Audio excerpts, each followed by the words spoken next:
I still got my pen. Yeah, digest. Yeah, you look good. Don't fall asleep. No, it's not a threat. I'm not threatening you. No. I'm just saying, it's a small world, my friend. We're all friends here, but I just want you to know, it's a small world. Hey! We're in the 23rd hour of the Telethon. Drugs, the musical, the Telethon. We're talking about hope, okay? As if there's any left. I'm starving, and I'm pretty sure I'm hallucinating. But if you never give up, it's not over. And if it's not over, you're not done. If you're not done, you can get back up. And if you get back up, you can try again. And that's what I do every day. I cry myself to sleep in my garden shed, and I wake up, and I do it again. You may be in the gutter, but you're looking at your neighbor's TV, and he's got a star screensaver on there, like a Star Trek universe kind of thing. So you're in the gutter, but you're looking at the stars on your neighbor's TV, I've been on a whirlwind adventure this last day. I got a registered mail from Canada Post from my son.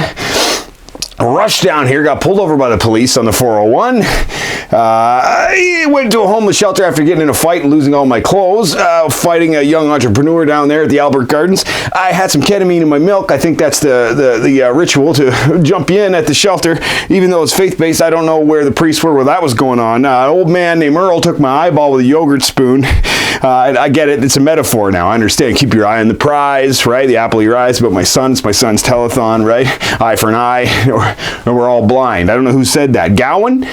You want to talk about sex work. Yeah, my sex could use a lot of work. That's what all my sex worker colleagues tell me. But that's okay. The fun is getting there. And, we told you about my neighbor, Doug Chevrolet.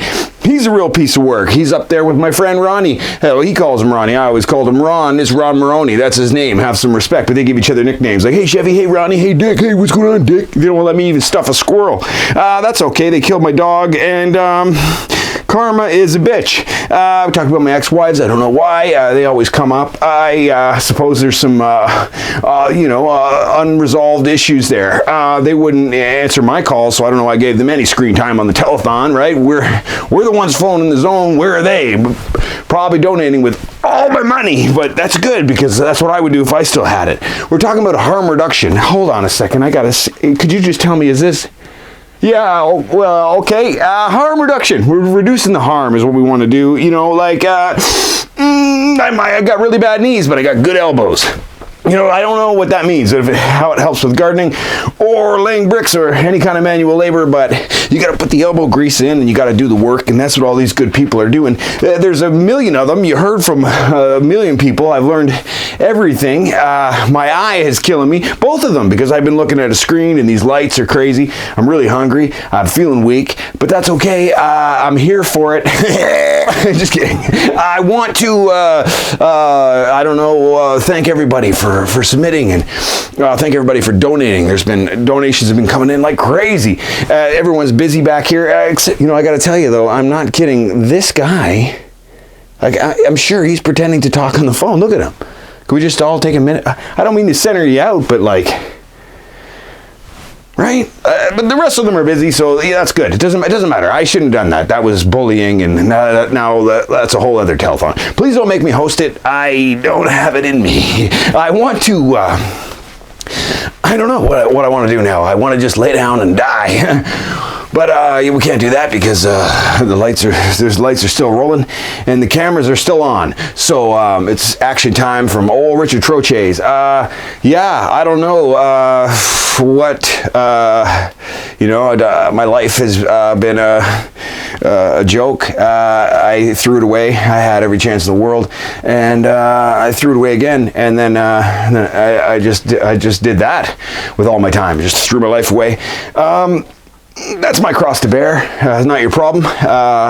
We're almost here, and I'm hoping that I get to sit down with my son. Not that I deserve to call him that, because I've been no kind of a father to him. But he reached out and asked me to host this telethon, and I'm glad I did. I learned a lot. I learned what I should have been doing all this time, and what you can do, and what really matters in a life. And I learned a lot about trauma, and I got my own trauma. I got to go back and now look at my life, right? Like, my mom was a raging alcoholic. Not just a regular alcoholic, but like Scottish alcoholic. So look out. She put us all up for adoption. I had 9 brothers, and she put us all into separate orphanages, which is strange because she had to go to different towns to do that when there was the one right there, Holland Marsh. I was born on a swamp and I'll die in a swamp. That's what I deserve. Blamed everyone for everything when it was always me. I'm the dirty ass common denominator, and there I was the whole time looking to blame someone else. That didn't work for anything, so I'm going to try something new, and I'm going to own it. I'm not cool. I'm not dad of the year this year or any year since 1977 or before. I don't know who's running around. I've been to a few different provinces, and I've paid for some services. I've had a few relationships. I don't know. I'm not proud of myself. I'm not pretending to be proud of myself. But I'm proud of you. You really. Who am I though? Who cares if I'm proud of you? I know my son will be. You did exactly what was needed, and you donated, and you stuck in there, and you spread the word, and you put your face on the book and on the social medias, and took a break from your intercourse robot and plastered it on the Minutegram, and that's awesome. That's community. I wouldn't know anything about it. I live in a silo. I'm an island, and it's not a fun tropical island. It's like a sad little. I'm in ice world. That's where I am. I'm a broken off piece of ice in the tundra, and I'm just there by myself. I mean, there were some small cubs that the little polar bears wanted to maybe hang on to that iceberg and make it to safety, but I shook them off, and I'm alone. But we did it, man. Women and folks and people and friends and Roman and countrymen and the Greeks and the red light guy, man, you must have a blister. That's great. The green light guy, I hope you're union. I guess you didn't make a cent. I learned a lot, though. I think there was less of it. I don't know what happens next. I guess there's some people want to talk about hope. Let's hear them. They know better than me. I'm just a one-eyed, frozen piece of snow in a swamp.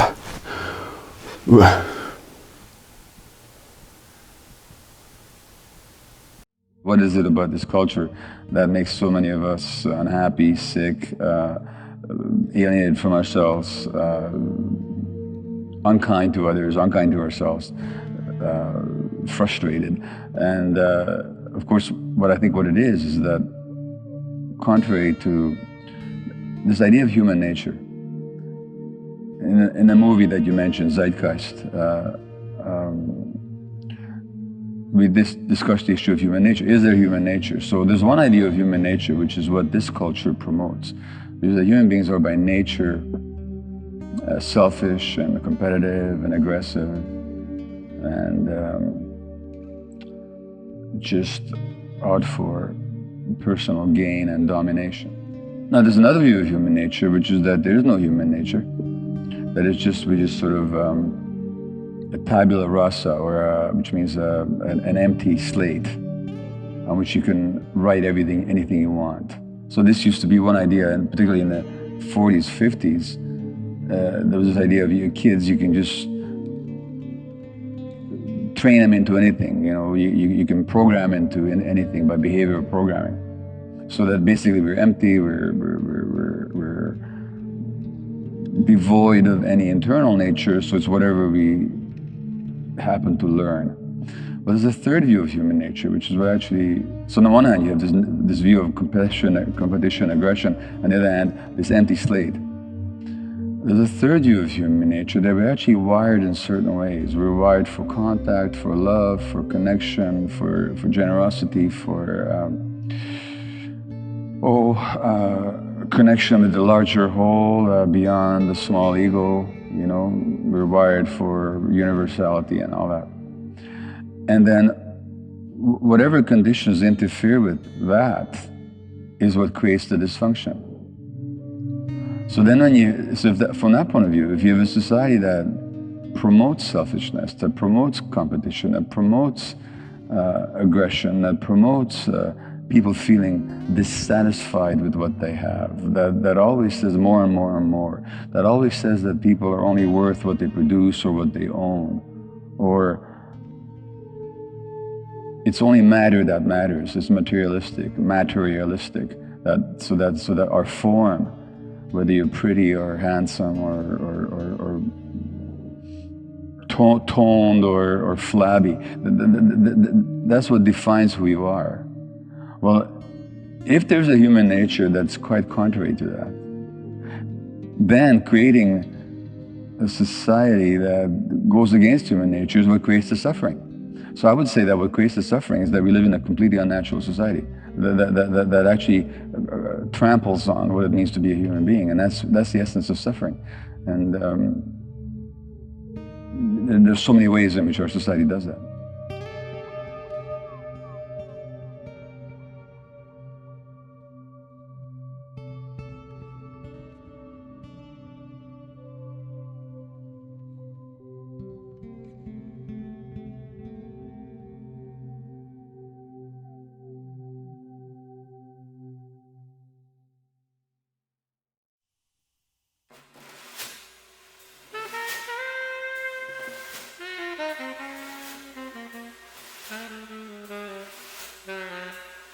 I'm the guy who doesn't like to dance at weddings. I'm the guy who's sitting there alone while everybody else is up partying. I'm the guy who's sitting there while one by one, like a cavalcade of pity, his family asks him if he wants to dance. What's wrong? Are you sick or something? No, Uncle Burr, I'm not. Are you, like embarrassed or something? No, Aunt Maureen, now leave me the fuck alone. Hey, what the hell? Don't be so hostile to your family. Grandpa Jones, why don't you take your little fucking hearing aid and shove it up your ass? Because you guys are the ones who are being hostile. You guys are the ones who are creating this identity for me that I'm the guy who doesn't like to dance. Well, guess what? It's a self-fulfilling prophecy you've set for me since I was a baby. You've encouraged my shyness, and now I'm fucked. Fuck you. Fuck you. Fuck you.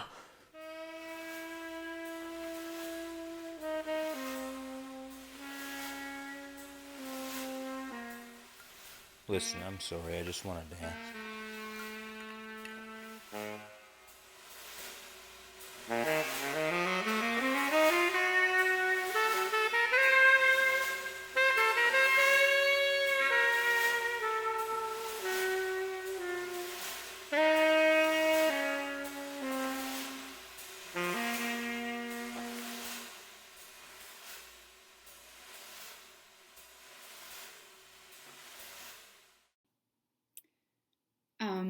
I just finished watching the interview that I did for Drugs, the telethon, the musical, the everything, and I wanted to say thank you to Maggie and Joe, who are doing so much hard work to do this, and are also people that you can trust to share your story with, that will hopefully be of benefit to others. But I realized in watching it that there's a couple things that I'd like to share that I didn't. And I want to start, I think a helpful way to do this would be by sharing a more recent story. So in 2017, I had about 6 years practicing total abstinence from all mood and mind altering substances like I spoke about. And I had a perforation happen in my digestive system. I also spoke about that in the interview, that I've had a lot of problems with my stomach, and I was hospitalized. And part of the treatment that I had to go through, I was in for about a couple weeks. Part of the treatment that I had to go in was that I was medicated with opiates every few hours. And that scenario was something that I equally, when I had gone into a 12-step recovery, I really feared that and also sometimes wished for it, which is a strange place to be. And so every few hours I was injected with opiates as part of the treatment so that my body could heal. And I could feel the effects of it.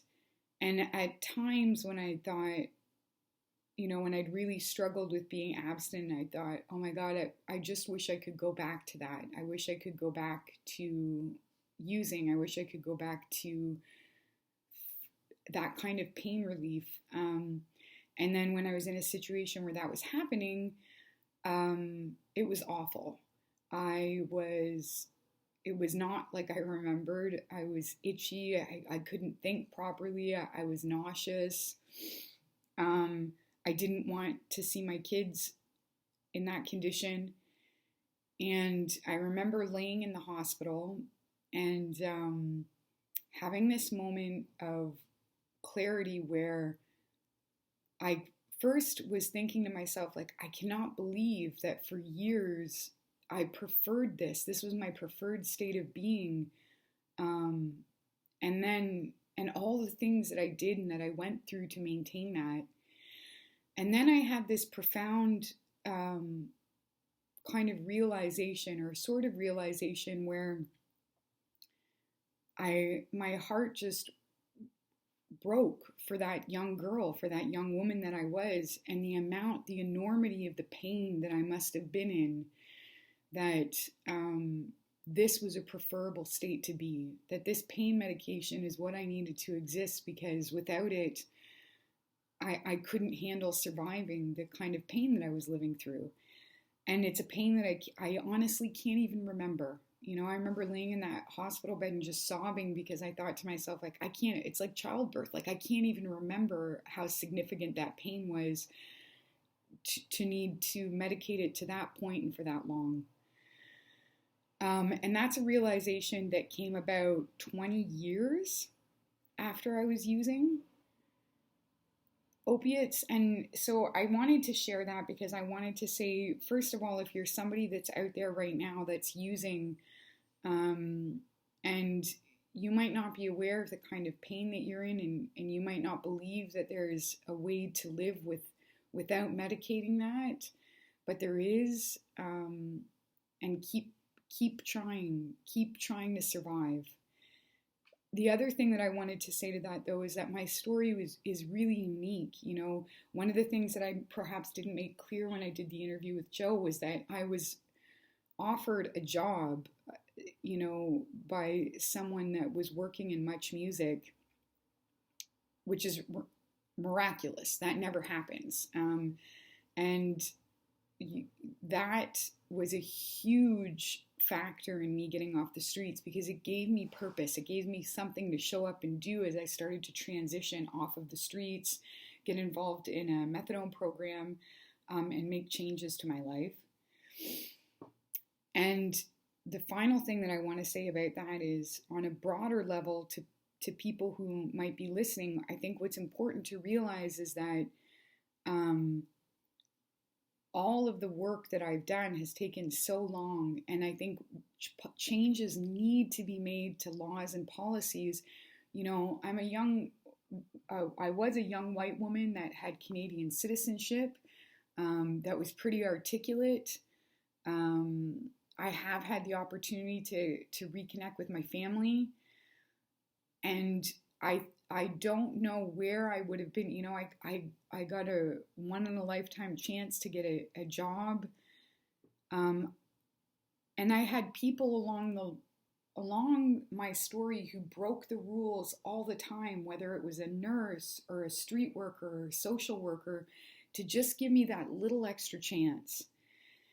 And I don't think that I would be here if it wasn't for that. And I think what's really critically important is that, you know, when you listen to this telethon and when you think about harm reduction, again, that you're focusing on how to reduce the harm that the institutions and the policies and the laws around drug use inflict on people. Because it shouldn't be reliant on that. It shouldn't be that I have to have that all those things magically line up so that I survive, so that I'm using drugs at a time where the supply is so pure, so that I have people breaking the rules and helping me out.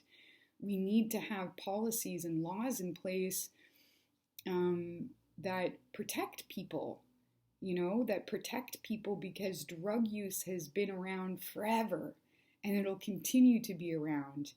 And when drug use is criminalized and the penalty of using drugs is death, that's about marginalizing and oppressing people based on arbitrary lines and morality.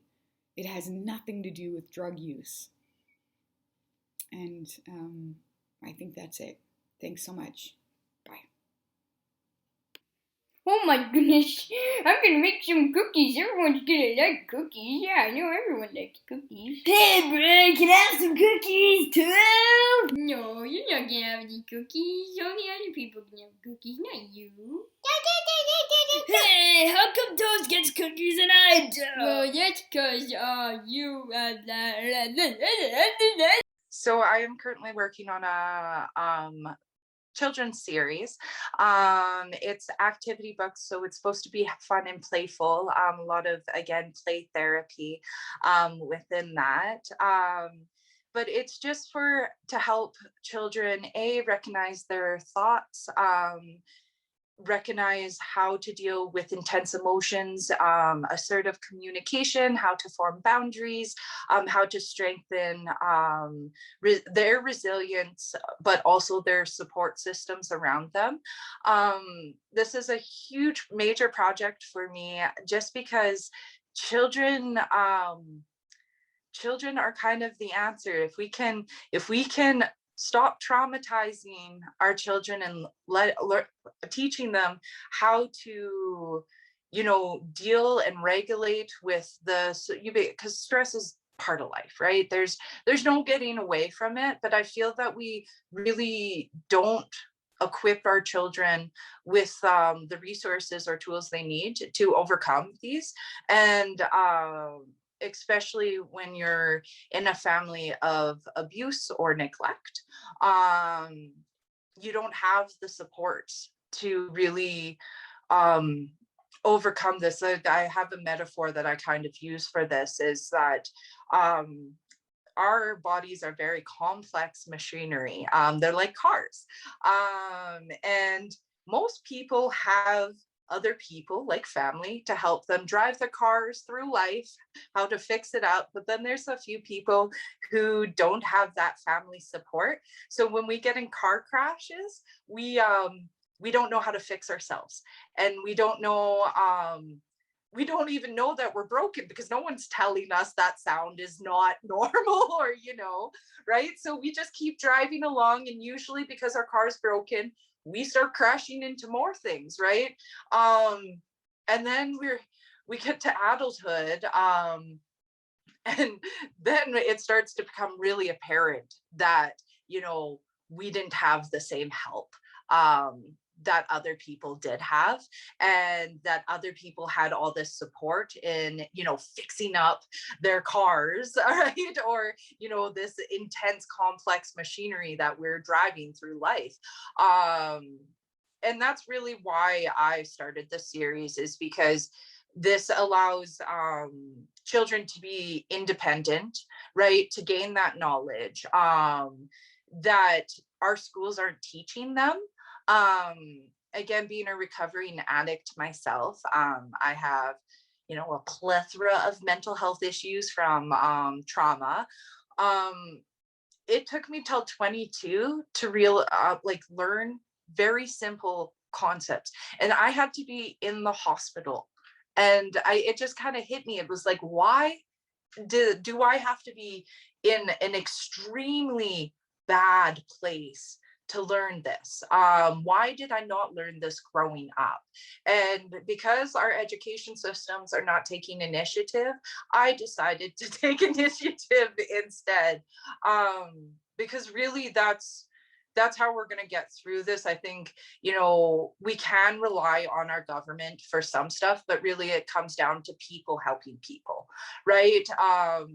When I think of writing these books, I think of going back in my timeline and healing what has happened to me and what went wrong, and just giving that to other people.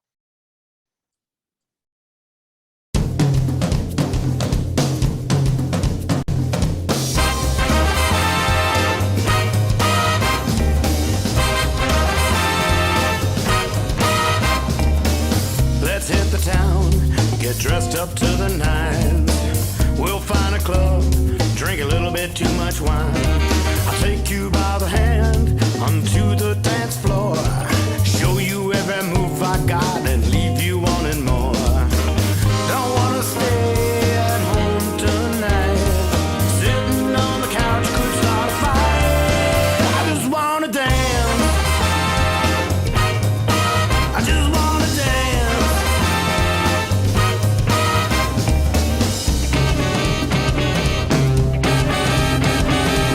This joint is jumping, and girl, you're looking fine.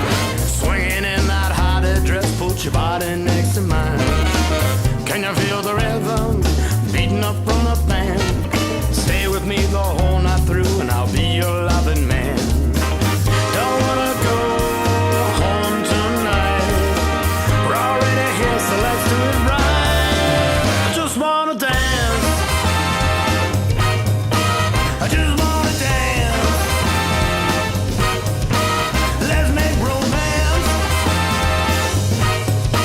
I just wanna dance. I like rock and roll, but it don't make me complete. I don't get hip-hop sound, cause it don't come from the streets. Guitar twang country won't get me on my feet, but you can get a party hopping when you got a swing beat. I just wanna dance.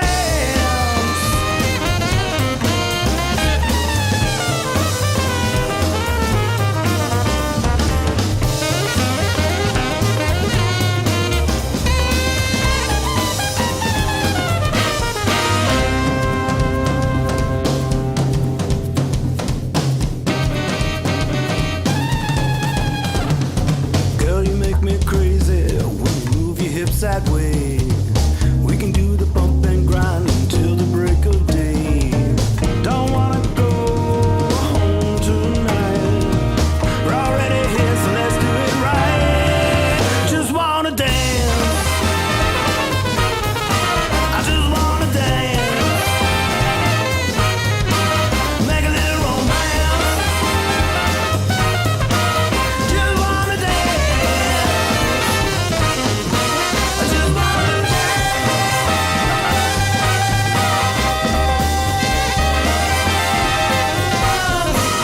just wanna dance. I could go all night, baby. The best way for me to show the hope, okay, and to show that no matter what happens in life, there's always hope that things will get better.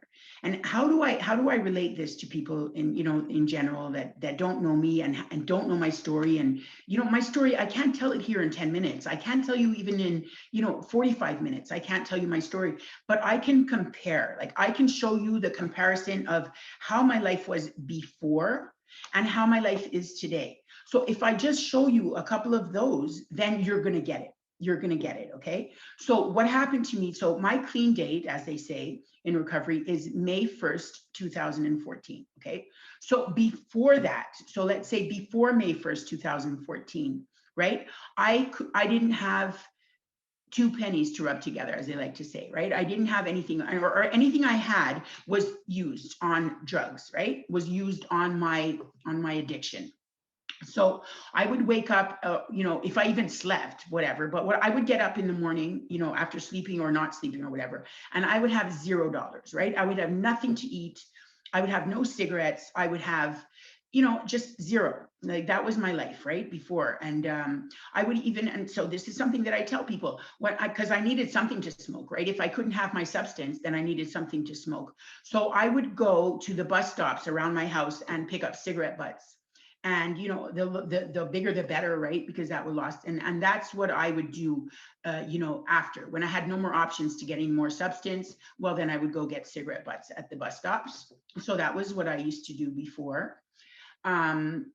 Also, what I used to do is I would, the night, like when I had no more options and everything was finished, I would say, you know what, tomorrow I'm not going to do this. Like, I'm just going to do something different. I'm going to chill out. I'm going to stay, and as soon as I would get up, or as soon as, daylight would show and the stores would open, I'd be gone again. Same thing again. I'd go and steal, go sell the stuff that I stole, go and get my substance, go and use it. And then I have to repeat the cycle, repeat the cycle, repeat the cycle. So my life was like, let's say 23 hours of running after it and doing things that, I wouldn't do today to get it. And then using it and then having to do the same thing over again. So like Groundhog Day. So that was my life before. And if I talk about my children, okay, because, most of the time people have children, they're going to care for their children, they're going to be there for them, and they're going to do, well, when I, let's say April 30th, like I could hardly tell you where my children were, but if I do, it's not going to be very nice, okay? So 2 of my kids were in jail. Okay. And at one point I was talking to them on the phone. I was in jail at the women's facility and they were with the guys' jail. I was talking to my kids on the phone in jail. That's what I was doing. And then, and my daughter, she wasn't even talking to me, who was the oldest, who was there from the beginning, who saw everything and just couldn't stand me. Right. So she wasn't even like hardly talking to me. If she was like, oh, you're still alive. Okay, good. Well, I'm glad you're still alive. That's where I was at with my daughter. And one of my sons, so my second son, Devon, he passed away. So Devon was killed in the gang wars while I was out using. So the night that Dev got killed, I was in a hotel using my substance of choice, and I only found out the next morning. And people had to hunt me down to tell me that Devon was passed. That's what my life was on April 30th, when in 2014, when I last used. Those are the things that had happened to me, and that's where I was at. And also, that's the worst thing that could ever happen to me, right? Like, there's no way for me to even go further and tell you guys how bad things were before I got here, and that's something I could never change, right? Dev's gone, he's gone. I have to accept that, but I couldn't accept that. So I kept using and using and using and just saying, you know what, now I don't even want to live. So now my excuse was, I'm going to keep using because Dev's gone, right? Like, I'm just never going to stop because Dev's gone. So that was that. Then I also, I had zero money in the bank. I owed 2 months rent. I couldn't get hydro in my name, so I couldn't get electricity or a phone or anything in my name. I had nothing, no credit. My name was no good. You understand? I had 1 point left on my license. So that means if I got one more ticket, I wouldn't even be able to drive. But that's okay, because I just sold my car for scrap anyways. You know what I'm saying? I didn't have a car. So this is how I came in. So May 1st, 2014, I say, you know what, that's enough. I woke up in jail and I was happy to be in jail. I was like, oh, you know what, this is what I needed and this is what I'm at. So something already clicked up here. Something had clicked that day. And I guess that was it for me. Some people talk about they had their moment. That was my moment when I said, you know what, I'm going to try something different. Yeah, I know I woke up in jail again, but I'm just saying, somewhere in my head, I was saying I'm going to do something different. And I did. I did something different. And even though I went back to rehab, that wasn't different. I opened my mind to a different way of living when I was at that rehab. So that's what happened. And that's where the hope started to come, like real hope. Not that I had never had hope before, but this was like real. I felt it inside of me, like the hope that I can actually change. I can do something different. And I started to hear people. So at this rehab that I went to, I got to tell you guys, this is really important for me. They had 12-step fellowships coming in. So they had AA, CA, and NA coming into the rehab. People were sharing their stories. They were getting, newcomer chips. They were getting 30 days chips. And I was like, wow, this is the shit, man. Like, they are telling my story. And I believed them, not at first. I can't even lie. Like, at first I was like, nah, they're full of shit. They're not even there. They're not there. It is not true. But after a while, when one guy got up to share his story and he had been to the rehab I'd been to, Then I started to believe. Something switched and I started to believe in this program. And so, you know, when I got out of that rehab, the first night I got out, I had a plan to meet someone at a meeting. So that was the other thing that I did really different this time. I didn't just get out and go home and say, okay, everything's going to be okay. I joined a program, a 12-step fellowship that helped me, supported me in my, you know, when I got home. So that was a very, very big turning point for me as well, because before that, I never listened to anyone. I thought I was always right and I knew the best and this and that, but that program had me open-minded and believing in other people and that they could help me. So that was a big, big part of how I got to where I'm at today. And now if I compare now to what I told you guys about before April 30th, and I compare it to today, okay, so now we're May 5th, right, 2021, and where my life is at today. Okay, so first of all, my daughter, she talks to me. She even came to live with me for a little bit when she was having a hard time. She let her daughter stay with me for almost a year. So my granddaughter, you know, that's happened. My youngest son lives here with me along with his son. So I have my, you know, my son and my grandson here with me. So my family relationships have come back together 100%. That's one thing. And as I said, it's true that I will never be able to have that relationship with Dev. At least I mourned him for real. I cried, I felt that pain, I lived that pain. And that's the honor I gave to Dev. And I know that he's watching me today and saying, wow, this is what I wanted for you, Mom. Because before he passed, he said that to me one day. He said, Mom, why can't you just stop? And I was like, just stop, dude. I can hardly breathe. So I know that he's watching me now and he's saying, wow, look at my mom go. So, and my other son, he talks to me as well. Okay, so we don't have a great relationship, but at least he talks to me. Before he was like, you're not my mom, don't talk to me. That's one of the other ones that was in jail. We used to talk on the phone. So there you go. My relationship have come full circle. I also, have credit cards. Wow, like that's a miracle for me. I can actually use a credit card and that feels really good, like I said. And I didn't come in here as a spring chicken, but I never had a credit card before in my life until I got into recovery. You know what I'm saying? And there was one last thing that I kept putting it off, and I kept saying, no, I'm not going to do it. I'm not going to do it because if I finance a car and then I relapse, how am I going to pay for my car? And I need my car to get around if I'm going to use, so it was like what they call a reservation in recovery. Like I didn't want to finance a car because I didn't want to owe for it. I wanted to be able to drive my car at all times so I could have freedom to go use. Can you imagine? I was still thinking like that. Until one day I said, no, fuck this. I'm going to go, and I financed a car. And so that was my last reservation. So all of these things that I have are obstacles for me to go use, because I know that if I go back out tomorrow, I won't have none of that because I'll finish it. I'll go back to zero. So that's I don't know if that's a story of hope or what, but that's where I'm at today. And I have all the hope in the world that I'm going to stay clean and sober until the day I die. And if I die tomorrow, I'll be going out in a good way, because I'm clean and sober.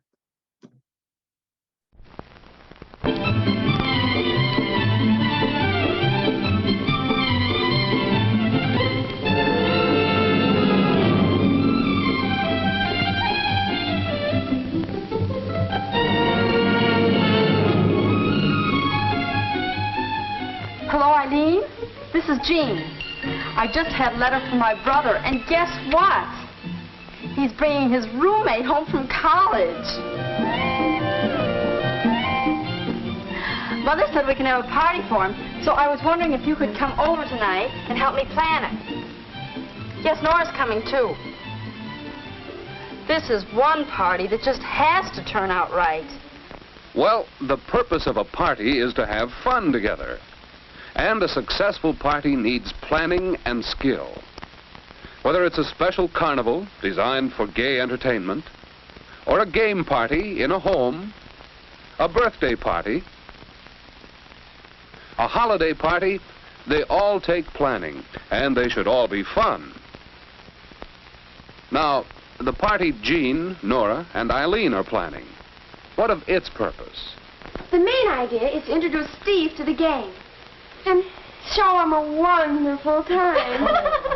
Yeah, and show everyone a nice time. Right. Now listen, this is what we have to plan. A guest list, invitations, refreshments, and entertainment. Now, a guest list. Who will we ask? There'll be the 3 of us on our dates, and I suppose we could have an extra couple and 2 extra girls for Jim and Steve. Now, who do you think, Nora? Well, let's have Alice and Ted come. They're nice, and they're usually in our gang. Margie's lots of fun. The fellows would like her. That's right, Eileen. And let's ask Dot. We certainly had a wonderful time at her party last month. Oh, I'll say. We all enjoy being together, but is anyone left out? I don't think so. Well, that's our guest list. Now, invitations. Should we write? Dear Alice, would you like to come to a party at my house Saturday, March 24th at 8 p.m. and so on? Why bother to write? This is just an informal party. Let's just phone everyone. Sure. Good. We'll phone tomorrow. Next business, refreshments. We have to feed the men. And the girls, too, especially you. Gee, thanks. Does it show? Well, we want something to eat and something to drink. Refreshments. How about hot chocolate and sandwiches? I'll fix the sandwiches. Well, thanks, Eileen. Suppose I talk it over with Mother and get her suggestions. All right. All right, now next is entertainment. We want to show Steve a good time, but, well, we don't know too much about what he likes. The best thing I know for breaking the ice and getting people acquainted is some good mixer games. Oh, but they can be such a bore if you don't have good ones. Well, let's go to the library and get some good magazines and books and find some really good games. Oh, terrific. I'll do that. Oh, good. Then this party can just be an informal, get-acquainted sort of party, and we'll have games for entertainment. Well, there are still many details to be planned, but the basic things are settled. Guest list, invitations, refreshments, entertainment. All these things should be planned to fit together well. It's the big night. The planning and preparation will help make a good party. But what else makes a good party? It's the skill of the hosts and the skill of the guests in making the party fun for everyone. Here we are, gang. Step right in. Hi, how are you? I'm so glad you're here. Finally made it. Wonderful. First, getting everyone acquainted and into the spirit of the party. How's it done? Come in here, Steve. We'll wait here for the girls to put their coats away. Okay, Jean. Well, Steve, what do you think of our game? What you've met of them, I mean. Oh, they're swell. But what's this about me being the guest of honor? Oh, that's Jean's way of keeping you quiet. Oh, I see. Margie and Dottie were just thrilled to think you college men would call for them. Oh, a couple of campus bigwigs we are. You bet your life. Oh, I think our guests are arriving. Excuse me. I hope you like our friends, Steve. Well, I hope they'll like me. They will. Ah, hello, Eileen. Good to see you. Terrific. Hello. Hi. Are we the first ones here? Oh, no, Margie and Dottie are here. Oh. Hi, Jean. How you been? Hello, Paul. I'm so glad you could come. Well, you can't keep me away. Eileen, this is Steve. Hello, Steve. Hello, Eileen. Aren't you the party planner I've heard so much about? Well, and this is Paul Johnson, our star tackle. How you do, Steve? Glad to know you, Paul. Let me take your coat. Notice Paul. how Jean thanks helps a her lot. guests using get my acquainted. room. I'll go with you. Oh, no, never Well, mind. the party is off to a good start. Guests are on time. Everyone's out to have fun and to help others have fun. And when all the guests have arrived and have been introduced, the games begin. Well-planned, well-chosen games. First, a simple get-together game. Each one may ask questions and try to guess his own identity. This mixes the group well, and besides, it provides a means of choosing partners for the next game. Having fun together makes a party. This means both hosts and guests. Whenever any of the guests begin to lose interest in a game, the host should start a new game, so fun together can continue. And, of course, the guests have a part in this, too. Each one should try to make the games fun. Each should take part in what the group is doing. And if some guests forget this, well, anyone, even another guest, can help get the entire group together again. Nora, Jim started that hat-making contest that you like so much. Come on. Make a hat for her. And in the end, we're going to give the prize to the best hat. All right, now here are your materials. A hat-making contest? Well, this will reveal some talent. The party is going well again. Have you noticed some of the skills of the guests that help keep the party fun for all? Let's look for others.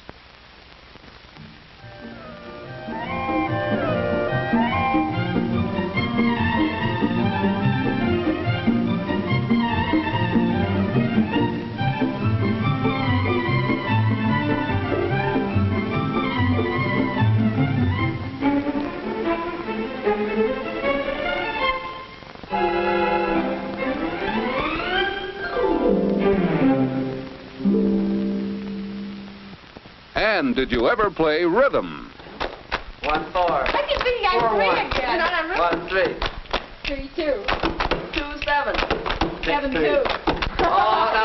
You broke out a turn. Yeah, you're out. You're out too because you didn't I was ask. 6. But you didn't know as long as you got 7. Or how about charades? Second. I know. Turn going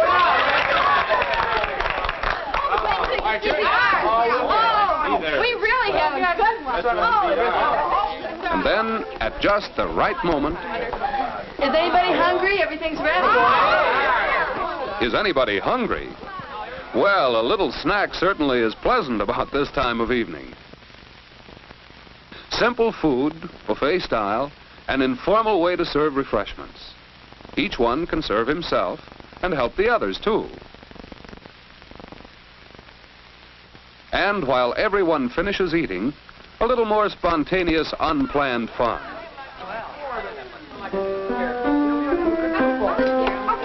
Oh, do you play, Steve? Does he play? Show him, Steve. Come on in and try. What's it? I don't care. Jimmy crack corn and I don't care. Jimmy crack corn and I don't care. Amanda's gone away. When I was young, I used to wait on master and give his play and pass the bottle when he got dry. And rush away, Bluetail pie. Jimmy crack corn and I don't care. Jimmy crack corn and I don't care. Jimmy crack corn and I don't care. Amanda's gone away. And part of a good party is knowing when to go home, soon after refreshments have been served. Now, let's think back. What made this party such a good one? What do we want to do next time? If you are going to give a party, plan that party around a purpose. Choose your guests carefully. Plan invitations, plan for refreshments and entertainment.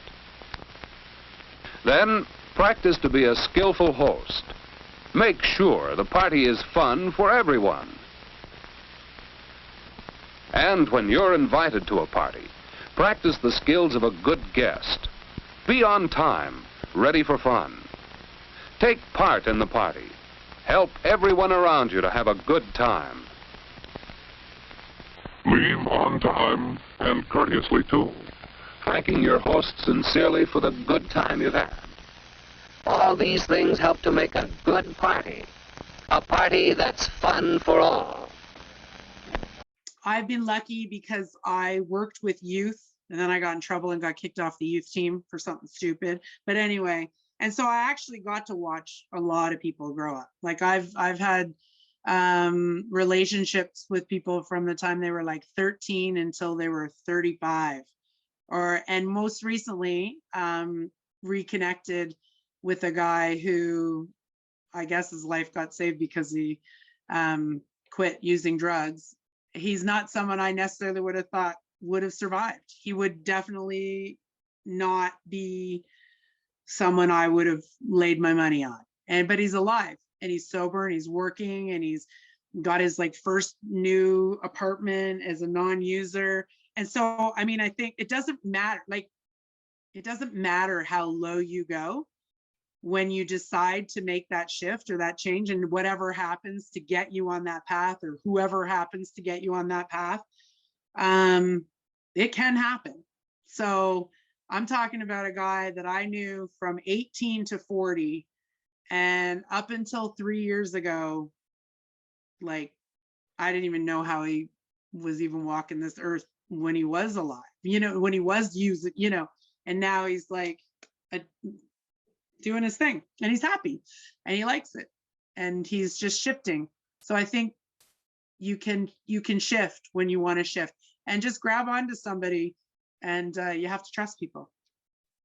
One of the things I'd like to talk about is hope, because where there is life, there is hope. And our goal, of course, in harm reduction is for people to continue to live and to live abundantly. And so where there is life, there is hope. I think one of the biggest things, especially given this telethon and all the things that Joe is doing, is that it is bringing this silent pandemic out of the silence, out of the shadows, and gives us an opportunity to talk and connect with each other and be more authentic. And if we can be more authentic with each other, we can help each other through just about anything. I think one of the biggest problems with the opioid addiction crisis that we're undergoing is the silence, is shoving it under the rug or sticking it into the shadows. And so let's bring it out into the light. Let's be as honest as we can. Let's own our parts in it and ask people, what do you need? What can I do? And that might be, as I said before, just sitting and listening. It might be making sure that you have a kit in your car so that if you come across somebody who's having a problem, you can help them. It's not being afraid to call for help if you see someone in crisis and you're worried about them. But hope is about shining the light on the problem so that it no longer has the strength that it has. Let's remove its strength. Let's say, addiction, you're not going to have strength over me.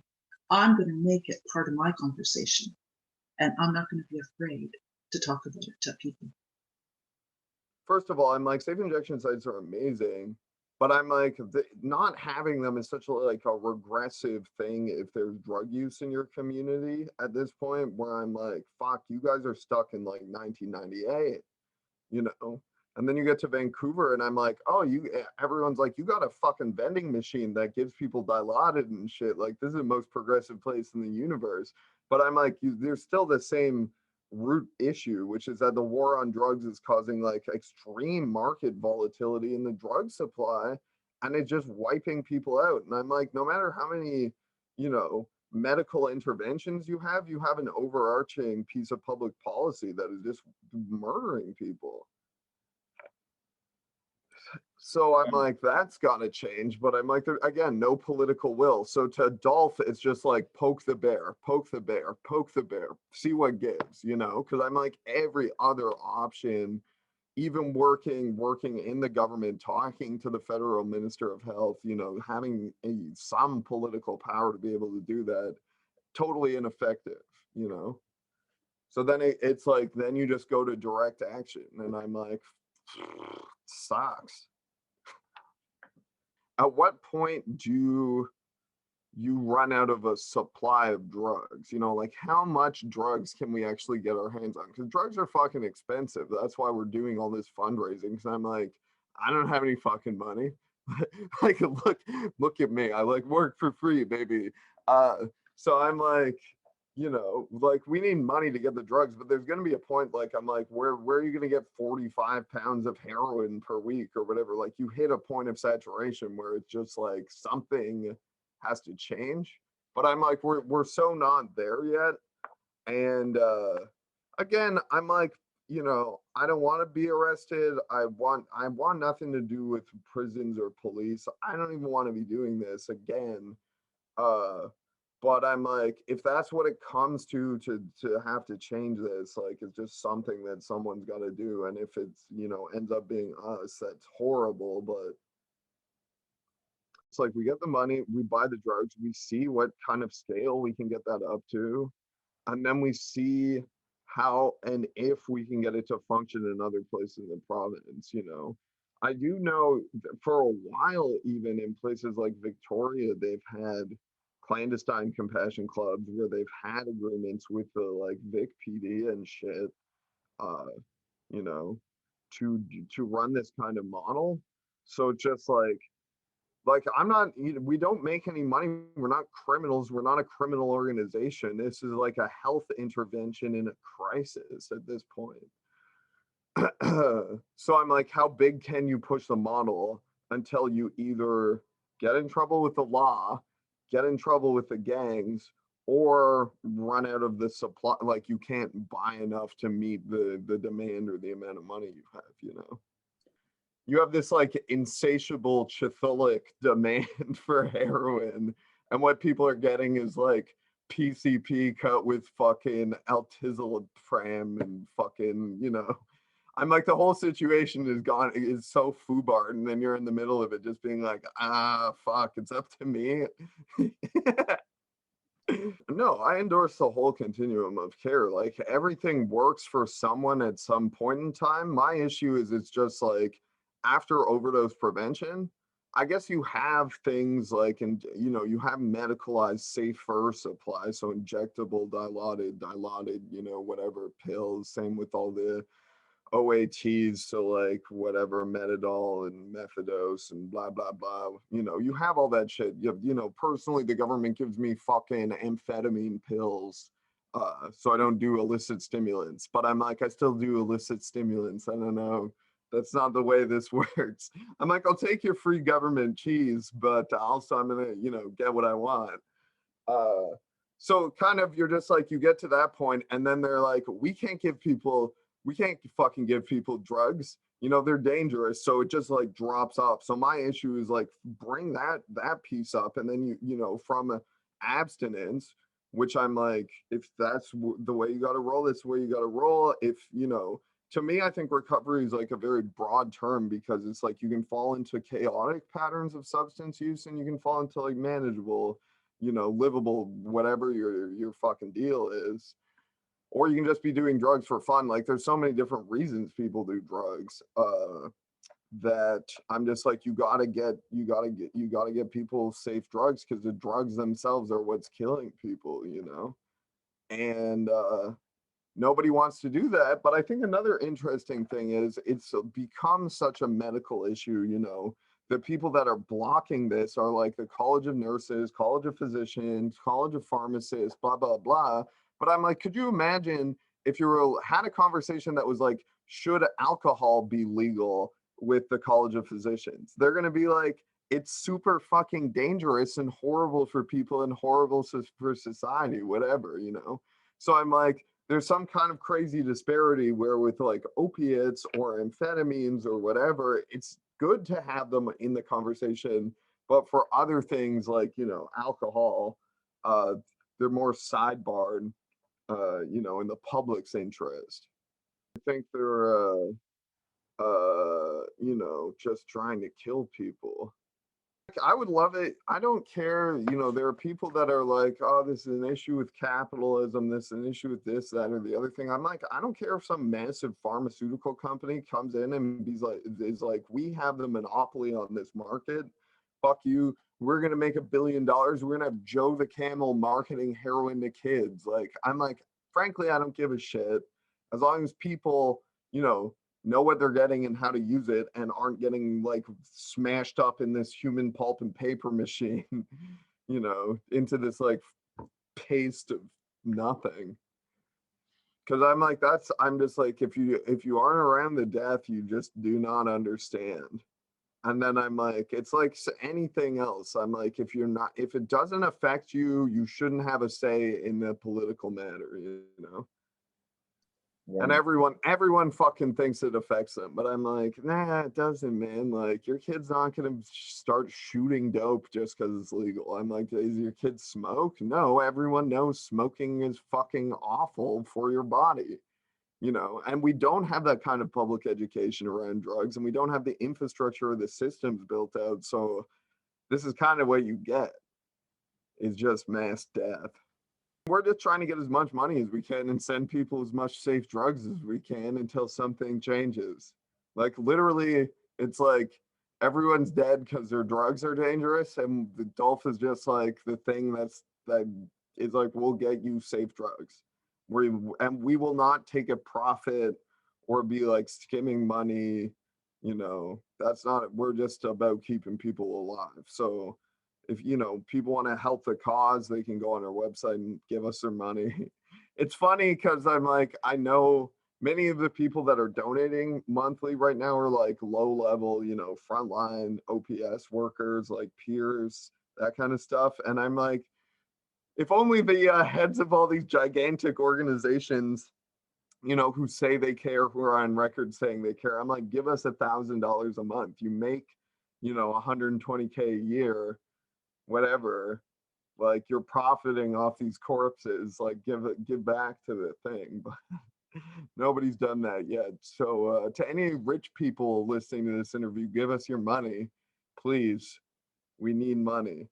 I think that's the major thing. The more money we have, you know, every dollar. I always wanted to do this like funny, like, my name's Eris Nyx and I'm a, you know, child in the downtown east side. Like, you could buy a cup of coffee or you could keep me alive kind of commercial. Because I'm like, that's what it is. I'm like, every dollar you give us goes to like giving someone a clean hit of drugs. Like, you know, in an ideal world, I'm like, something changes. Like, everyone's like, well, what are all the drug dealers and all this illicit industry and blah blah blah blah gonna do when the, you know, the war on drugs ends?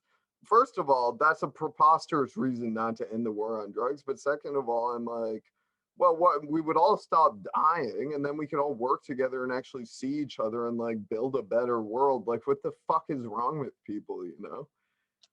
I think change will happen, but it's happening in the slowest and dumbest and worst way possible. So it's like one of those things where it's just like, don't give up, don't put in the towel till we know the fight's over. But it's not going to be a fun one, and you're going to see a lot of people die, you know. And that's the thing too, like when I started with this team Toro, like of the original 12 people I worked with, in the last year, 6 of those people died of overdose. Half of the team is dead. That's some fucking wild ass shit, man, you know? So when people are like, well, why are you doing this? I'm like, that's why. So I don't really got, you know, family or fucking anything. Like, these people are my family and they're just like, dead, you know. At the same time, I am super hopeful. I'm extremely hopeful. I wouldn't do this if I didn't feel hopeless, you know. And I think the work we're doing needs to get done. And despite its like radical nature, at least it's like giving out naloxone or some shit. Like, you know, if you hand someone a naloxone kit and they know how to use it and they know that, you know, they're not going to use alone and shit, I'm like, you're saving someone's life through your action. And it's not like a, you know, kind of like esoteric way of saving someone's life, like working in a food bank where I'm like, oh, you're like this, you're going to use this and it's going to prevent you from dying. Same thing with giving someone clean drugs. So that the action of doing that, you know, no shade on food banks. Food banks are sick. Some of them are not, you know, run by the best people, but that's besides the point. I'm like, the action of actually knowing what you're doing is helping someone is probably one of the most hope inspiring actions in like such a dark situation. And it is really, that's the thing. I'm like, it is inexplicably dark and no one in their right mind would be driven to get involved in something like this, you know, and not make money. I'm not a gangster. I'm not a drugs person. Like, I love doing drugs, but I'm not, you know, someone who sells drugs. That's not my shtick. I'm like an artist.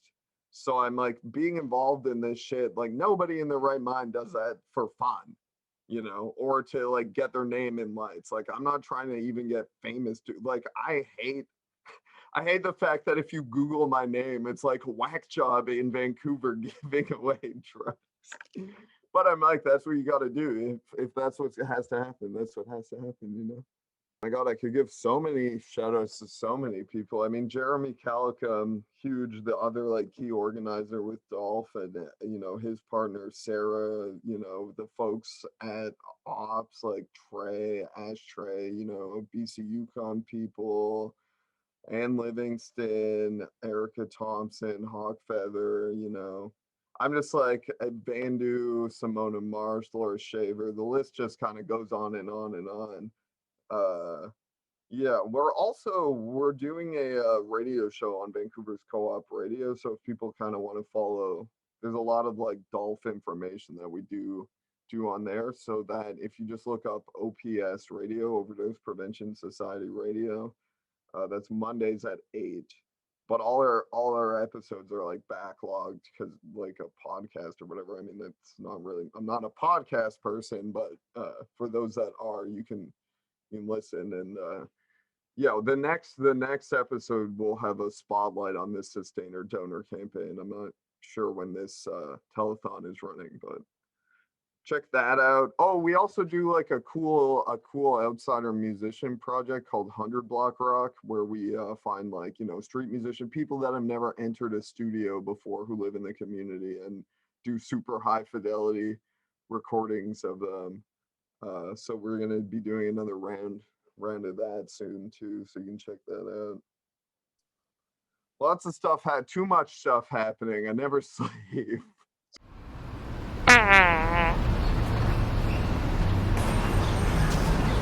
Hot diggity dog, it's what's for lunch. Hey, don't be a pussy, grab a wiener. Sausage party, our place. Hey man, grab a hot dog. Get $1 off with this coupon. Nah, get some hot tray. Hey man, just get a hot dog. I get paid based on. They run out of chili chicken. I'ma fucking kill you, dog!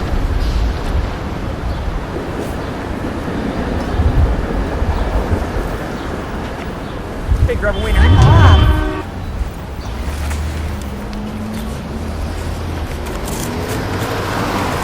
Now I gotta eat Szechuan fish? Fuck you!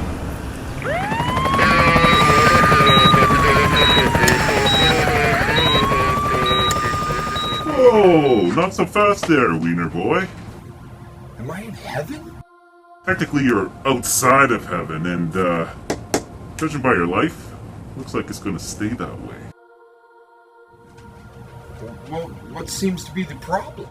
You have been denied entry based on a very long list of immortal sins and technical fouls during your time on Earth. Well, there must be some kind of mistake. I'm an honest, hard-working guy. I'm a Christian. You and everybody else. Let's just reveal your highlight reel, shall we?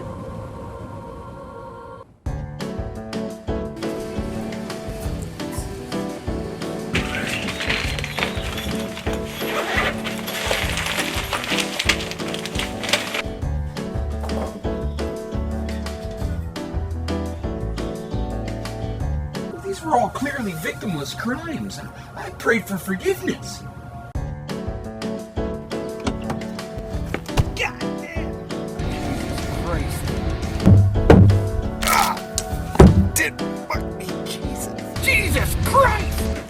You goddamn little snot-nosed mother... Moses. Goddamn!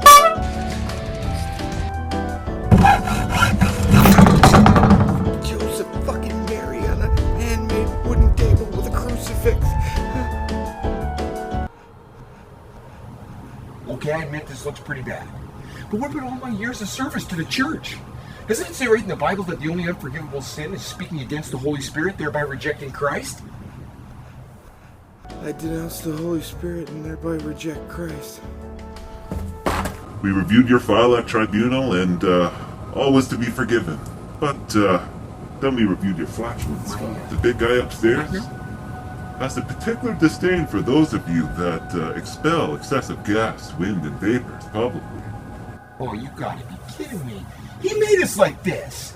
It's natural. It's organic. Everybody fart. You fart. Not around here, I don't, and definitely not like this.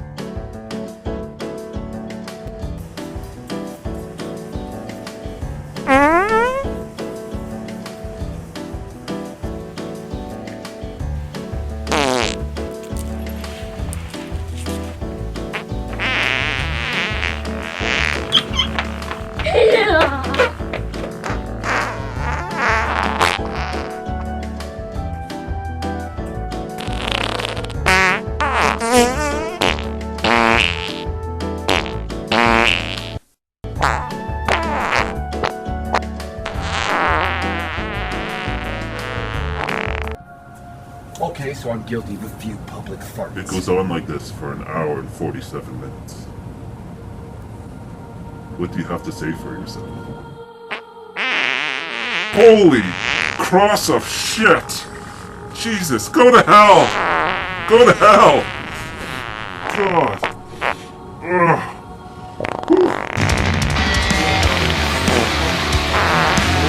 Oh my... Oh, Lord! Come over here. Jesus, who's next? Oh, God. Hey, don't be a pussy. Grab a wiener. Sausage party, our place. Hot diggity dog, it's what's for lunch. Hey man, grab a hot dog. You get $1 off with this coupon. Nah, son, I'm getting hot straight. Hey man, just get a hot dog. I get paid based on... They run out of chili chicken. I'm gonna fucking kill you, dog.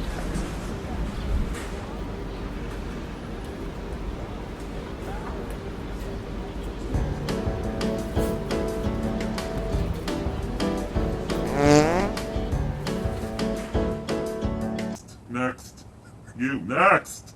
So, you know, earlier I talked about the clients I work with. I'm talking to them, and I'm assuming something here, but I would assume that at least 90% of them experience childhood trauma of some sort, whether it be mental, physical, emotional, sexual abuse. I know many of them were in dysfunctional homes where I'm sure that happened often. Some were wards of the system. So we're looking at men who, when they were children, never got an opportunity for help. And of course, they're the trauma, trauma-informed care. These are all new concepts that are starting to come into play, and I'm happy to see it. But, and even in this, we don't really have a full understanding. So it's unaddressed trauma. As they grow older, for many reasons, they seek out drugs and alcohol. And they, at some point, many of them can't function on their own. And that's through being in jail, that's through being in some horrible places, and they end up in a shelter working with somebody like me. What's some of the hope is that what I talked about in shelters earlier is that we have a whole generation of new staff that are really embracing harm reduction. I work with a team where these new staff are, their approach is to humanize our clients, which has been phenomenal. All right, so a simple thing like a birthday card. Right? So including these things for men that haven't been treated that way in a long time, it restores a piece of humanity for them. And with that, embracing their humanity again, all kinds of things are possible. I think that through drug use, it's a very purposeful thing. I fully understand it. In the harm reduction spectrum, there's a spectrum from, uncontrolled use right up to and including treatment, if that's what somebody chooses. So it's a very broad spectrum with all kinds of assistance, interventions, and all kinds of things in between. And what I like about it is that it's client driven. I have one of my clients who has numerous issues. One of the products of his lifestyle choices is that now he has COPD. He can't breathe very well. He requires oxygen, which would mean either hospitalization. He's been in hospital for periods of time getting that oxygen, or he would have to go to a long-term care facility, which he's too young to go to. Is there hope for a man like that? He uses fentanyl. I've had conversations with him. He's told me he uses fentanyl out of loneliness. He's told me he uses fentanyl out of helping him breathe because it slows down your breathing, helping him avoid those panic attacks where his breathing becomes out of control. There are all kinds of reasons why he does what he does. I think this year he finally lost his sister, which was the last remaining family member that he had. Is there hope for a person like that? I believe there is, because one of the things about hope is that if you believe it, then there is hope. So approaching somebody with hope and encouraging them through that way, and not saying, hey, not giving them one of those talks like people are dying in Ethiopia, what are you crying about? We're not talking about that. We're talking about bringing that attitude of hope so that they may decide that there is something hopeful. When I first started in this work, I was talking with clients and I said, so you've decided to go to treatment, I can help you do that. And they said, well, what is going to happen after? What is really going to change for me? And I thought about that. And it's like, what is going to change for you? Right? You're going to probably come back to another shelter. You're going to be surrounded by people that are doing purposeful things for themselves, and it was purposeful for that person before they went to treatment. What has really been addressed in a 4-week treatment plan, right? Not much. One of the things that I would love to see is some actual therapy happening for people, right? So that when they do realize that there's some issues there, that they have somebody that they can talk to, somebody that's educated around how to take somebody through a traumatic experience and bring them to a place of healing and resolution. Right now, that costs, I think, $200 an hour with a therapist. Not a lot of my homeless clients can afford that. And I think if they could, they probably wouldn't take it. But there is some hope that, that people are now becoming educated around trauma, that when we approach people and through that harm reduction lens and that trauma-informed lens, which are very closely related, because they're both seeking to provide that person with an environment of safety. Okay, and at the end of the day, when somebody feels safe, they can actually start looking at their life. Maybe if I establish a trusting relationship with that person, they'll actually approach me and start talking about some of the things that have happened in their life. And now they don't feel like they're the only person in the world that knows about those things. Right? So they won't feel so alone. And with that, hope can come in. Right? We can actually change lives.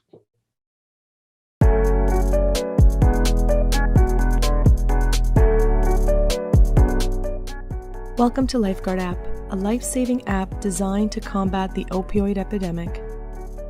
This video is a quick and easy tutorial on how to use LifeGuard app on your mobile device. To begin, enter your first and last name, followed by your mobile phone number, and tap the blue Verify Phone button.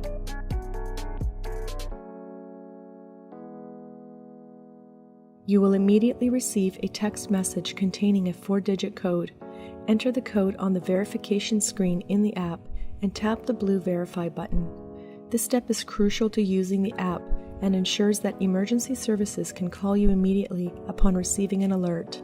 If you do not input your phone number, the app will not work.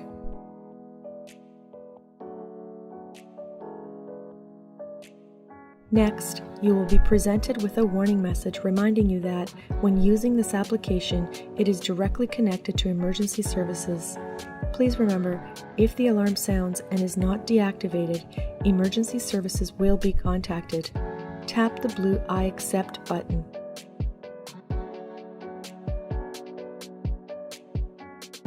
When you are ready to use, choose your drug from the drop-down menu and then tap the Start Timer button.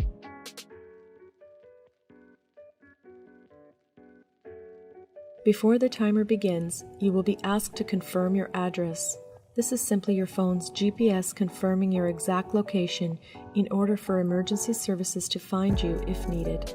Remember, the more details you can provide, such as which apartment number is yours or that you may be in the bathroom, the easier it will be for paramedics to find you.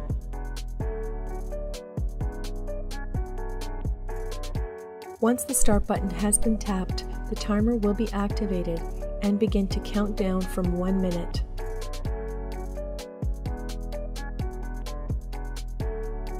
While the timer is active, if you feel like you need more time, simply tap the red Extend button and choose either 1 minute, 3 minutes, or 5 minutes.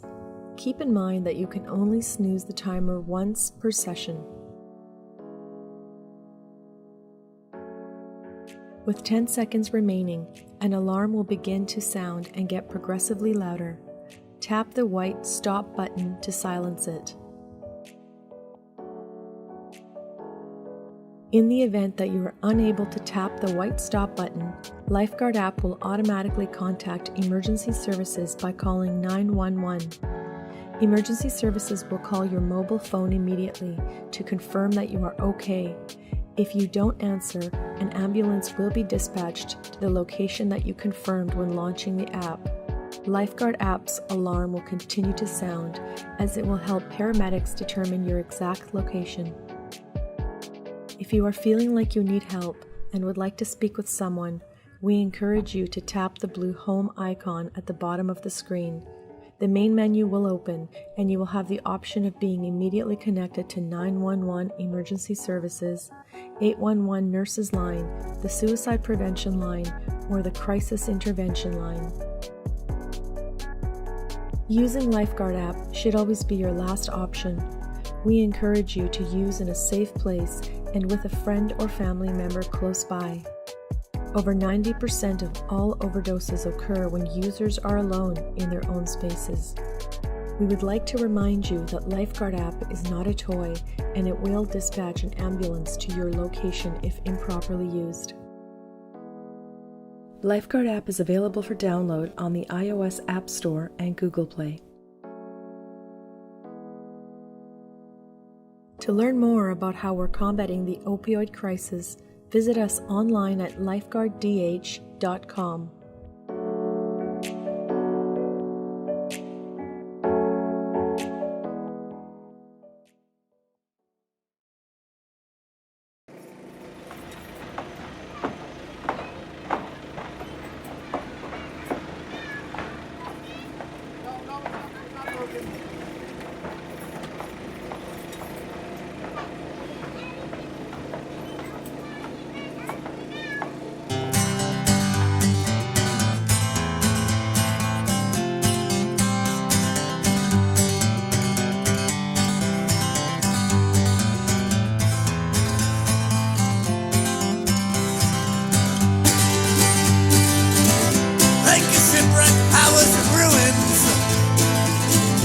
Just a pirate peering through the sea, and I was slowly sinking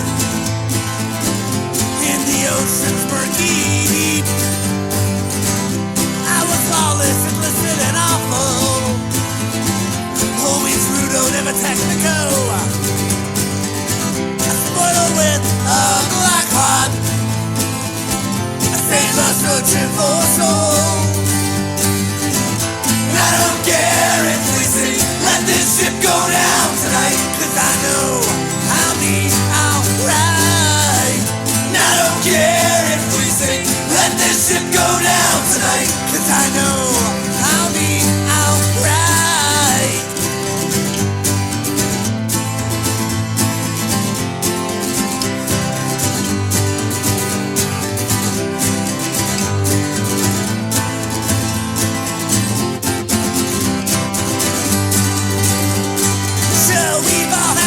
We've lost a few along the way, and I can't think of them anymore. I've paid my dues and I've found peace. I've risen up off my knees and made my way back to shore. And somewhere along the way I met an angel by the bay. She said, you don't have to live like that. And I'm still a pirate at heart, but I've gotten a new start, and I ain't ever looking back.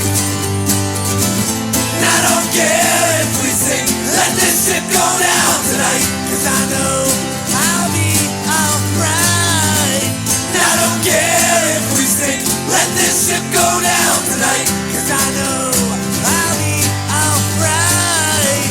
And I don't care if we sink, let this ship go down tonight, 'cause I know I'll be alright. And I don't care if we sink, let the ship go down tonight, 'cause I know I'll be alright. Oh.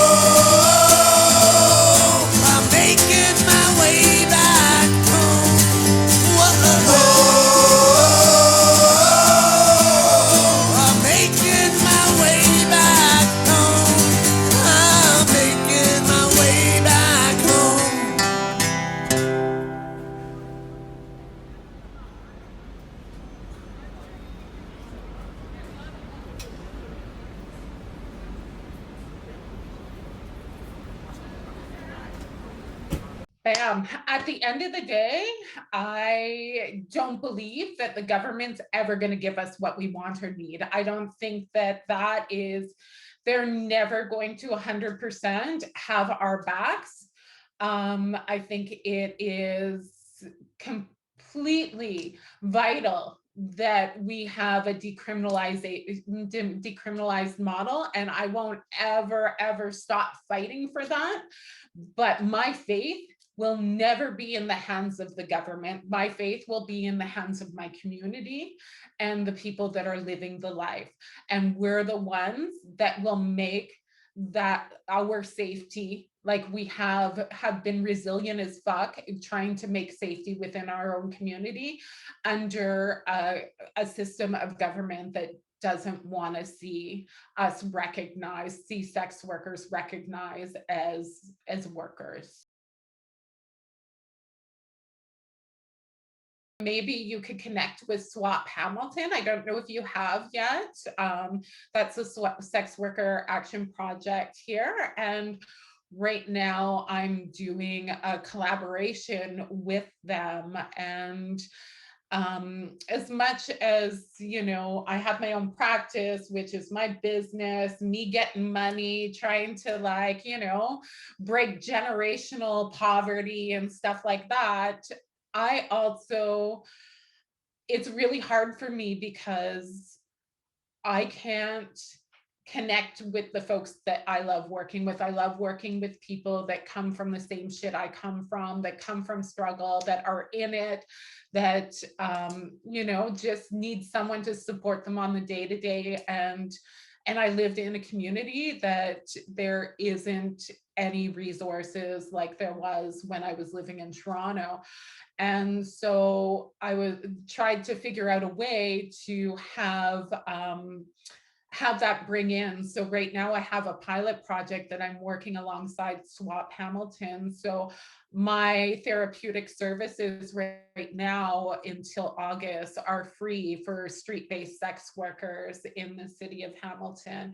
And hopefully during that process, I can support them in getting connected to other services. This is just a small government grant that we got, and unfortunately we know how grants work, and for projects like this it's not going to be sustainable, and which sucks because I'm just another person that people will connect with for a minute and then disappear. But it's great that I'm able to, at this moment, be able to offer that to people who really fucking need it, from someone that gets it, has been there, has done it. And I'm really grateful to have the opportunity to work alongside with Swap Hamilton that's doing that grassroots work.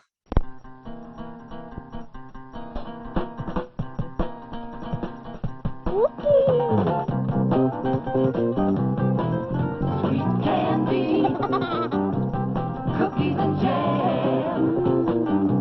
We take all we want, and we eat all we can. Yummy. This is fun. Sweet candy and cakes are fine. Yummy, crunchy, Yumchy. scrunchy, munchy anytime.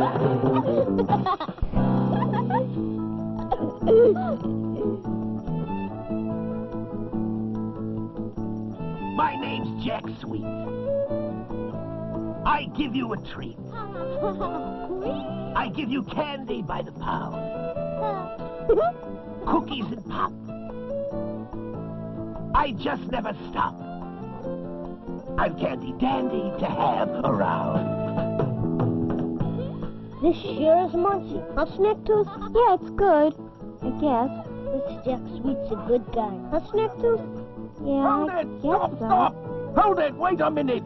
Don't eat all that sweet stuff, you munchers! Don't you know what sweets will do to you? Get out of here, old fillings. Nobody wants to stop the party. You don't scare me, mean Jack Sweet.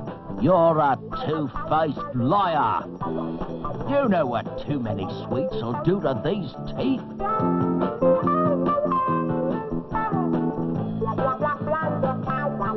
You old meddler. He's a bad man. You'll see what happens when you eat too many sweets. You'll see. On with the party. Sweet snacks are fun. Now let's get us some cavities.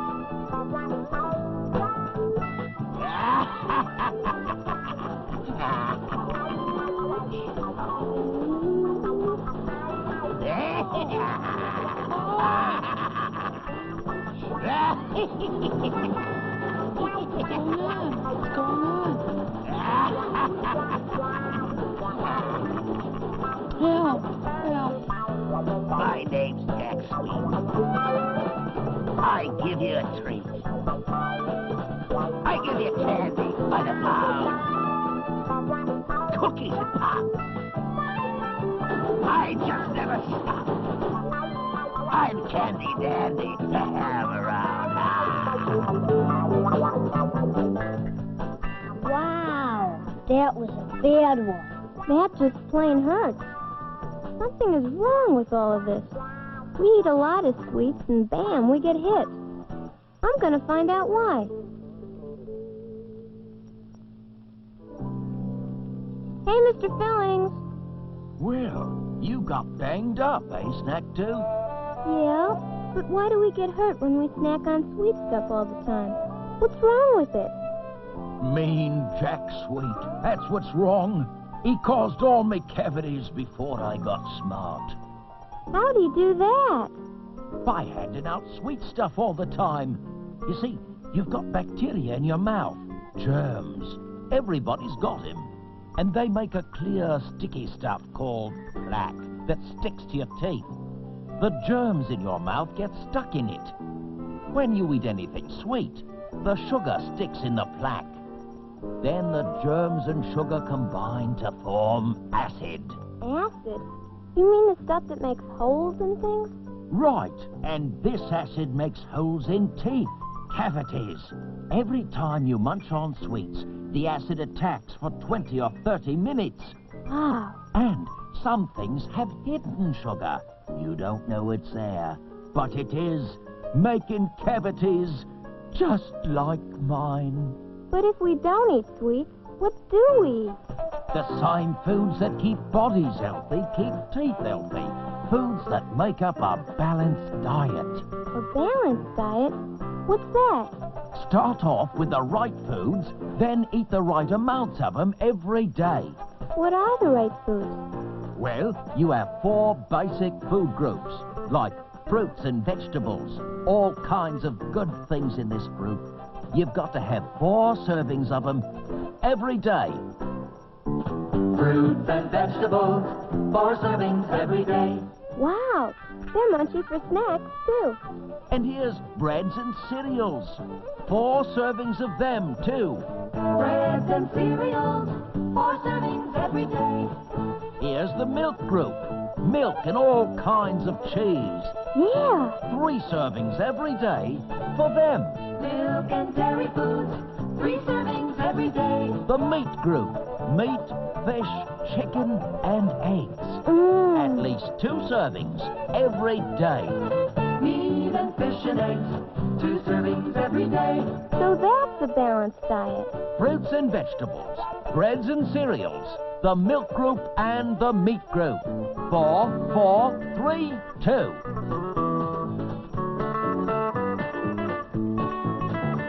A balanced diet means healthy teeth and a healthy you. A balanced diet tastes real good, and you feel good too. 4, 4, 3, and 2 servings each day for you. 4, 4, 3, and 2 will get you through the day.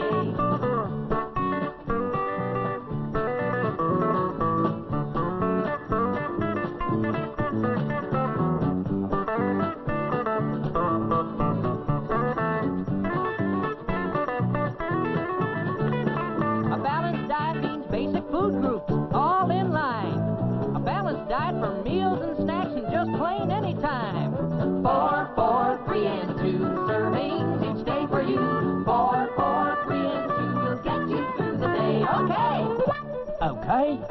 okay. You know, all that stuff really tastes good. Righto, and it's all good for you. Not like those sugary snacks that Mean Jack hands out. Yeah, fewer cavities too. I'm gonna tell my friends about a balanced diet. That's the spirit. Stop it, Mean Jack, sweet. Cut that out. Here you are, little muncher. Try one of these. We don't want your sweet snacks anymore. No more snacks? Then take this. Oh, don't. And this.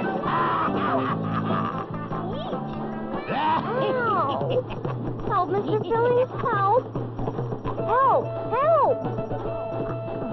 Here I come, Snack-Tooth. I'll save you from that scoundrel. Don't like to see one of these, do you, Jack? No, anything but a toothbrush and dental floss. No! Fluoridated toothpaste. This'll do a good job. Toothbrush and dental floss too. You pick them up and you know what to do. Brushing and flossing are just a trick to keep your teeth from getting sick. Remember that plaque, and the sugar, and the acid. Well, this is how to get rid of them. Wow. It sure is good to feel like we should. We'll keep in shape by brushing now. It sure feels good to eat what we should and keep in shape by flossing now. Only Fillings sure knew the answers. Huh, Snack-Tooth? Mr. Fillings is a very smart tooth. Only one tooth expert smarter, and that's your dentist. Good food and a toothbrush too. You pick them up and you know what to do. Taking care, well, it's just a trick to keep your teeth from getting sick. Not everybody's that smart. I'll be I go to the petting zoo. I see this cute little goose in the corner. Cute little guy. I go to pat him. He bites me. Look, he bit me on the hand. Geese don't have teeth. Thank you, Jimmy. What do you want me to say? I got beaked? He beaked me? They have geese at a petting zoo? This broadcast with breaking news. Billionaire Lex Luthor has placed a bomb in City Hall. Metropolis PD bomb squad is on the scene, but has had no luck in defusing it. Sources say that there are precious few minutes left. This marks the 5th Where are you time going? this month that the fiendish Luthor has attacked our great city. Wait a minute! What's this? Is it a bird? Is it a plane? No, my God, it's Superman! Here to save the day yet again! He has done it! Our city is safe, and once again... Lex Loser blows his load thanks to Superman. I need Paul! Perry! You still caught up on that Chinese Prime Minister visit? Yeah, I'm watching it like a hawk. Clearly not. It is unclear what food he is choking on, but what is No clear way. is that he is in need of immediate assistance. Is it one of those famed egg rolls that the Chinese are so well known for? Or, perhaps, was he trying one of our world-famous Metropolis hot dogs? It's impossible to tell, yet rest assured, once we find out, our viewers will be the first to know. Superman is on the scene, performing a perfect Heimlich maneuver. Man, over here, Superman! You just saved the Chinese Prime Minister's life. What do you have to say? All in a day's work.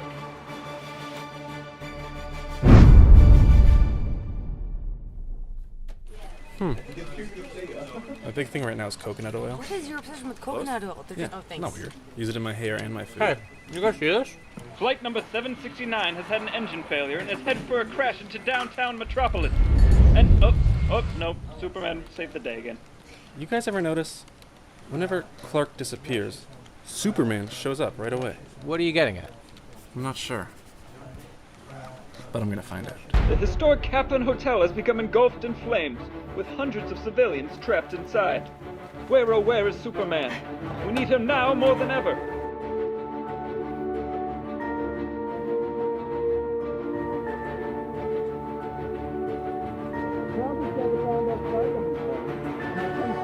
Men and women stand hand in hand, praying for a miracle to bring this tragedy to an end. What's up? Lo and behold, What's up, guys? the Earth arrived, and Superman blows out the flames with his mighty super breath. He is for Superman! favorite word in existence is something that I learned from disability justice, and I use it all the time, probably way too much, but it's interdependence. So often, especially in our existing world, capitalism, there's this idea that we're supposed to be independent, that the goal is that you grow up and you're out on your own and you're independent, you earn money for yourself, you look after your own needs, you don't need anyone, you know, you're a strong person. This idea that independence is strength. And that the opposite of that is dependence, that you're dependent on someone or something, and that there's something inherently lesser or shameful about that. And in disability justice, we talk about the idea that those two things are kind of myths. We're all interdependent, and that we all have things to offer, and we all have things that we need. For me, as a disabled person, that becomes quite glaringly obvious. But for anyone, it's very rare to find someone who has made all of their own clothes and grown all of their own food and built all of their own technology. We all have things that we need support on, and never mind physical, tangible things, thinking of emotional things, spiritual needs, so many facets of existence. And so in disability justice and leading with the idea of interdependence, it can take away a little bit of that feeling of shame that can come with needing help. And it can take away a little bit of that need, that push to try to go it alone, because none of us can. At least I certainly can't. So if there's one thing I can offer, it's the word interdependence as a way forward. I'm a pretty depressed person. What gives me hope, I guess, is when I meet people like the girl I'm seeing now. She I don't know why, but I would have lost it a long time ago if I was in her position. But she's got this heart, man. She wants to go to work. She wants to go and help people that treat her like shit. You know, people that steal from her, she'll help them time and time and time and time again. You know, she sees the good in people. And I lose that a lot of the time. Somebody fucks me over once, you know, shame on me. If they fuck me over, no, shame on them. Shame on me, right? And sometimes I'll look at someone and be like, no, fuck that dude, he's an asshole. She'll say, well, fuck that. She'll sit there and she'll help them. And it makes me realize that, you know, people are people. You know, you gotta wonder. You gotta wonder what led them to do what they're doing today. Like a person doesn't start being a bike thief. A person doesn't leave a happy life and say, I'm gonna go fucking suck dick for money, or I'm gonna go fucking rob a bank, or I'm gonna go shoot heroin, or I'm gonna go sell dope to kids. Nobody wakes up and leaves their nice lifestyle and does that. You know, their life experiences that dictate who you are you know, as an adult. When you're growing up, what happens to you then shapes you, it changes you. Your parents directing you for your future life, your teachers, everything, your whole social life. That dictates, and you, how you perceive that is going to dictate who you become. If you're around thieves and drug addicts your whole life and you don't see much of a future for yourself, or people are bringing you down, telling you you're lazy or you're a whore and you're not going to be any better, you know, you start to believe it. And it's really hard to get out of that. It's hard, man. I don't see a good future for humanity. I don't. I watch the news every day.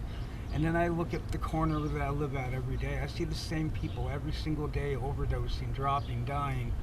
And a lot of these people are good fucking people. You know, what they have to do for money isn't the greatest thing, but that's what they know. I bet you she sees a lot of good in you. Yeah. Yes, he does. Yeah, Pan did too. Everybody does. You're a good fucking dude, man. Yeah, I hear that a lot. Well, And like, I know I am. I know I am, man. It's just, it is what it is, right? You see that dude hurt, and if you see somebody down there, you know, sure, they might stink, right? Probably because the shower hasn't presented itself. You know, sure, the clothes might be dirty because a washer and dryer hasn't presented itself. And sure, they're fucking a little crusty and mean and angry, probably because you're not the first person to walk by and say something rude to them. Think about that before you know, if you don't have any change, don't yell at them, don't honk your horn, don't ignore them. You know, give them the respect that every human should be given. Like, they're asking you for help. If you can't help them, say you're sorry and you can't help them. And if you live in a city, that's going to happen again and again and again and again and again, because the system isn't working. Just don't be so hard on them, man. Like, their life is shitty enough, man. If you're bringing somebody back, like, if you're saving their life, you got to save their life and save it, and hopefully show them that there's something better out there. Like, because you forget that there's a better life after a while. When I think of hope, I actually think of this this quote by Rebecca Solnit, which is, "Hope is not a lottery ticket that you clutch. It's an axe used to break down a door in an emergency." And I don't know if I believe in like hope, but I am inspired by those who picked up the axe. I'm like inspired by those who break down the doors. And I'm inspired by the conversations happening about envisioning a future with abolition. We did not have those conversations in mainstream until this past year. I'm inspired by that. I'm hopeful that that is a direction that we go in. And like, I've seen new harm reduction workers come in to the workforce who have brought really great ideas and who are instrumentalizing that. Like, we're not just going to sit around and wait. We're going to fucking do something. You know, there's people organizing all over the country who are organizing for their communities, who are not going to wait for government. They're not waiting for government. And like, we can't. Like, we beg the state, we plead with the state, but the state wants most of us dead. And I think what I see from other people, though, is that inspiring future that like we should be fighting for. And you know, I try really hard every day to try to think positively, because it is easy to get, you know, with so much loss and losing so many people, it's hard to wake up and be like, okay, I'm looking forward today. What's the joy? But it is important that we also remember that there is joy. And like, for me, that joy came, heck, I'm a punk. Like, I grew up in the punk scene. I listen to music. So my joy is like music. So for me, I think, you know, we have to fight, we have to organize, we have to be there for people. Lots of things are shifting and they're changing really quickly. And people have a lot more understanding, they have a lot more political courage, and people just have to continue to speak up. They need to understand things intersectionally. They need to listen to other people. So if, you know, listen to Black and Indigenous people, we need to listen more. We need to be better allies. And we need to like envision the future. There needs to be more envisioning. It's really hard to envision a future when we're in a crisis and an emergency. And I think people have ideas that they're envisioning, you know, like, keep putting them forward. We have to keep putting them forward. You know, I'm spending time right now while in the middle of this like fucking overdose crisis, trying to envision a future, trying to think of ways in which we can reconceptualize substance use and quote unquote addiction, the ways that we can reconceptualize supports for people, how to push back against involuntary drug treatment. You know, we need people to be doing that. We need people to be thinking. We need to be putting forward ideas, because if we don't do that, then the system does that for us. And then we're in a reactive position fighting against them. And I'm not interested in being in a reactive position anymore. Like, we're in it. We've been in it for a long time. You know, talking about harm reduction has become mainstream, and talking about decriminalization has become mainstream. And we just have to keep pushing those ideas and not be afraid. People send me messages all the time that I'm a murderer and I'm an enabler, but I know that the views that many of us hold are pragmatic. I know that they're based in a reality. I know they're based in a just system, and I know they're based in an equitable future. So we just have to keep fighting for that.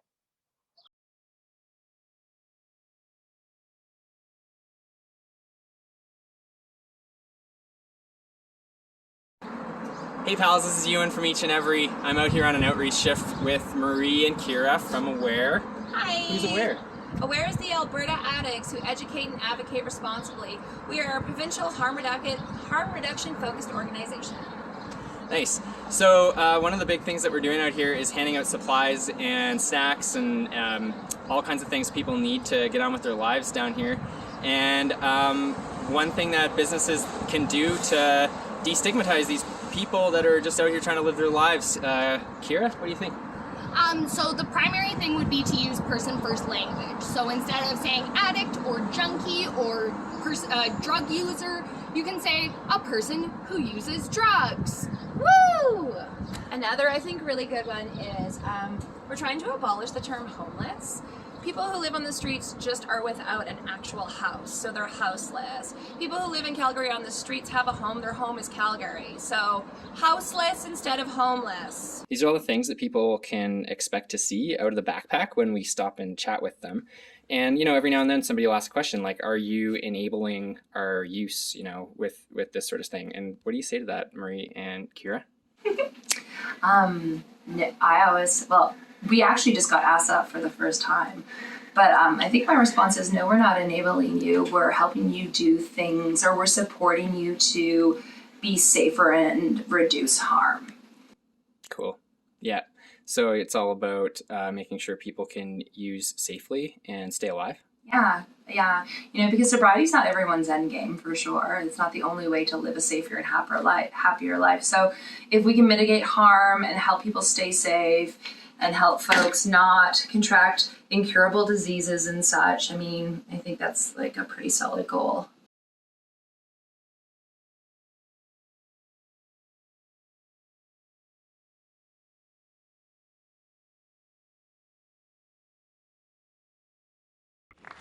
Now performing I Wish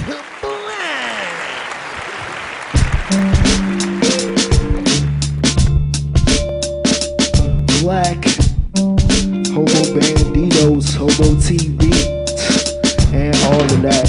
Yup, 2011. It's Black History Month. I'm your brethren. Take a listen, give a kindness. Toronto's finest, divine designers. I'm wishing I could wish away the hunger.